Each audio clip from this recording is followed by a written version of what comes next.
अस्सलाम वालेकुम नाजरीन, अवामी तनाज़ुर के नए ब्लॉग के साथ मैं हूं खालिद भट्टी। इस ब्लॉग में हम बात करेंगे ज़िला स्वाबी के कौमी असम्बली के दो हलकों की, NA-19 स्वाबी 1 और NA-20 स्वाबी 2। यहाँ इन दोनों हलकों में इस वक्त बहुत दिलचस्प सूरत हाल है। बहुत कांटे के मुकाबले जो हैं वो होने जा रहे हैं 8 फरवरी को। पिछली दफ़ा दोनों हलके जो हैं वो तहरीक इंसाफ यहाँ से बआसानी जीत गई थी, बड़े मार्जिन से तहरीक इंसाफ को कामयाबी मिली थी। इस दफ़ा सूरत हाल जो है वो 2018 की निस्बत बिल्कुल मुख्तलिफ नज़र आ रही है। वहाँ पे कांटे के मुकाबले हैं, बहुत करीबी मुकाबले हैं, जो है वो बहुत बराबर का जोड़ है। लेकिन इस दफ़ा तहरीक इंसाफ उस पोजीशन में नज़र नहीं आ रही जिस पोजीशन में वो 2018 में थी, आज से 5 साल पहले।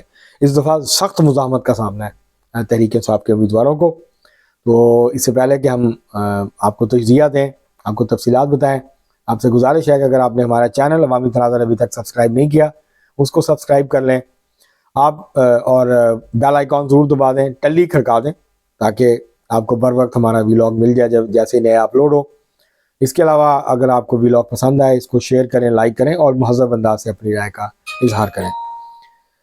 जो ज़िला स्वाबी का पहला हल्का है, ये है NA-19 स्वाबी 1। ये स्वाबी शहर और उसके जो इर्द गिर्द के देही इलाके हैं उसके ऊपर मुश्तमिल हल्का है। यहाँ कुल वोट जो हैं वो वोटर्स जो हैं वो 5,51,703 है वोटर्स की तादाद। यहाँ पर साबक स्पीकर कौमी असम्बली तहरीक इंसाफ के अहम रहनुमा असद कैसर मैदान में हैं, जो कि अब आज़ाद उम्मीदवार हैं लेकिन तहरीक इंसाफ के हमायत याफ्ता हैं। और उनका कांटे का मुकाबला है मौलाना फजल अली, ये जमीयत उलमा इस्लाम फजल रहमान के उम्मीदवार हैं, और शाहनवाज खानज़ादा अवामी नेशनल पार्टी के उम्मीदवार हैं। यहाँ से पाकिस्तान पीपल्स पार्टी के उम्मीदवार भी हैं। लेकिन यहाँ जो है असल जो मुकाबला है वो है असद कैसर साहब के दरमियान और मौलाना फजल अली के दरमियान। यहाँ सूरत हाल ये है कि आपको वो वीडियो एक बड़ी वायरल हुई थी, अगर आपने देखी हो नाज़रीन, उसमें असद कैसर को PTI के वर्कर्स ने मजबूर किया एक कॉर्नर मीटिंग में कि हम आपकी तकरीर नहीं सुनेंगे, पहले आप हलफ दें कुरान पाक पे कि आप इलेक्शन जीत गए तो तहरीक इंसाफ और इमरान खान के वफादार रहेंगे। अब ये हलफ उनसे क्यों लिया गया? हलफ उनसे इसलिए लिया गया कि उनके हवाले से वर्कर्स के अंदर ये शकूक व शुबहात थे, क्योंकि जब परवेज़ खटक एक आम शख्सियत को मिलने गए थे, जिसके बाद परवेज़ खटक वापस आए जब, और उन्होंने जो है वो तहरीक इंसाफ से अलहदगी का ऐलान कर दिया, और फिर कुछ अरसे के बाद उन्होंने अपनी पार्टी बना ली तहरीक इंसाफ, जो है वो पार्लिमानी जो है पार्लियामेंटेरियन के नाम से PTI में एक पी का उन्होंने इजाफा किया और वो पार्टी उन्होंने रजिस्टर करवा ली इलेक्शन कमीशन में। तो जब ये जिस रात को ये मुलाकात करने गए थे, असद कैसर भी उस मुलाकात में मौजूद थे, और PTI के अंदर सर्कल्स के अंदर ये बात कही जाती है कि ये कॉम्प्रोमाइज्ड हैं। अब तो ये शकूक व शुबहात थे, और वहां पर वर्कर्स का एक हिस्सा जो है वो असद कैसर को कबूल करने के लिए आमादा नहीं है। वो उस तरह से हमायत नहीं कर रहे असद कैसर की जिस तरह पिछली दफ़ा तहरीक इंसाफ पूरी यकसुई के साथ उनके पीछे खड़ी थी, और अहम रहनुमा थे। इसी वजह से वो जो है वो स्पीकर बने, स्पीकर का अहम मुद्दा उनके पास रहा। जब अतम-ए-इत्तेमाद हुई तो फिर उन्होंने रिज़ाइन कर दिया। तो यहाँ जो है अब सूरत हाल ये है कि मौलाना फजल अली जो है उनकी पोजीशन काफ़ी बेहतर है, और वो बहुत टफ टाइम दे रहे हैं असद कैसर को। बहुत कांटे का मुकाबला है, और लगता यह है कि मौलाना फजल अली यहाँ से जीत भी सकते हैं। इस सूरत हाल जो है हल्के की इस वक्त ये है। असद कैसर जो है वो बहुत कंफर्टेबल पोजीशन में नहीं है पिछली दफ़ा की तरह, उनको सख्त मुज़ाहमत का सामना है PTI के अंदर से भी और PTI के बाहर से भी। और यहाँ तीसरे नंबर पे गालबन आएंगे शाहनवाज खानज़ादा, और फिर पाकिस्तान पीपल्स पार्टी के उम्मीदवार भी हैं, वो गालबन चौथे नंबर पे आएंगे। तो यहाँ इस हल्के में इस दफ़ा बहुत दिलचस्प होगा, और इस हल्के पे नजरें होंगी लोगों की कि यहाँ पे क्या सूरत हाल बनती है, और असद कैसर ये निश्चित हार भी सकते हैं।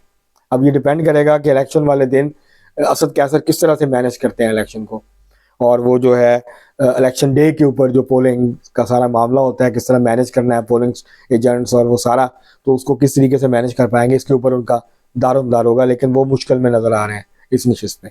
दूसरी जो नशिस्त है वो है NA-20 स्वाबी 2।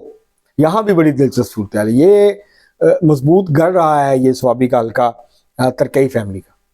यहाँ से उन्होंने जो है वो शिकस्त दे चुके हैं असफंदियार वली को भी इस यहाँ पे इस नशिस्त से, और ये पहले जो है वो स्वाबी कौमी महास के नाम से बनाया था। फिर इन्होंने जमहूरी इत्तेहाद भी के नाम से भी इन्होंने एक जो है वो बनाया था तरकई फैमिली ने। तो अब तरकई फैमिली तकसीम हो गई है। शहराम तरकई जो हैं ये सूबाई वजीर भी थे, इमरान खान के बहुत करीब थे। ये अभी तक तहरीक इंसाफ में है, अब ये आज़ाद उम्मीदवार हैं, लेकिन तहरीक इंसाफ की इनको हमायत है। ये इलेक्शन लड़ रहे हैं। इन्हीं की फैमिली के जो हैं वो उस्मान तरकई, इंजीनियर उस्मान तरकई, वो तहरीक इंसाफ छोड़ के फिर पाकिस्तान पीपल्स पार्टी में चले गए। अब वो पाकिस्तान पीपल्स पार्टी पार्लियामेंटेरियन के प्लेटफॉर्म से इलेक्शन में हिस्सा ले रहे हैं। अवामी नेशनल पार्टी के यहाँ पे जो है वो वारिस खान है, और ये काफ़ी स्ट्रॉन्ग कैंडिडेट है ये भी। तो यहाँ बज़ाहिर शाहराम तरकई की पोजीशन बेहतर नज़र आ रही है, लेकिन अगर उस्मान तरकई ज़्यादा वोट ले जाते हैं तो फिर शाहराम तरकई के लिए मसला होगा। और यहाँ जो है वो वारिस खान जो है अवामी नेशनल पार्टी के, यहाँ पे जमीयत उलमा इस्लाम के उम्मीदवार भी हैं और मुस्लिम लीग नून के उम्मीदवार भी हैं। लेकिन यहाँ पर जो है उस्मान तरकई, शाहराम तरकई और वारिस खान के दरमियान एक अच्छा मुकाबला देखने को मिल सकता है। लेकिन अगर उस्मान तरकई 40-50 हज़ार वोट ले जाते हैं तो फिर शाहराम तरकई मुश्किल में होंगे, और फिर यहाँ से अवामी नेशनल पार्टी जो है उनके उम्मीदवार वारिस खान जो है वो यहाँ से जीत सकते हैं। लेकिन इसका दारोमदार इस पे होगा कि तरकई फैमिली जो है उनके दरमियान जो स्कोर है वो कहाँ सेटल होता है जाके, और उनकी जो पोजीशन है वो कहाँ पे जाके रुकती है। यहाँ जो कुल वोटर्स हैं वो 5,57,879 हैं। टर्न आउट के ऊपर भी बहुत कुछ चीज़ों का इन्हसार होगा। तो अगर टर्न आउट अच्छा होता है तो फिर जो है शाहराम तरकई जो है उनके जीत के इम्कानात इस हल्के के अंदर बढ़ जाएंगे। लेकिन इस दफ़ा एक दिलचस्प मुकाबला यहाँ पे ज़रूर जो है वो देखने को मिलेगा। आज के लिए इतना ही, बहुत शुक्रिया।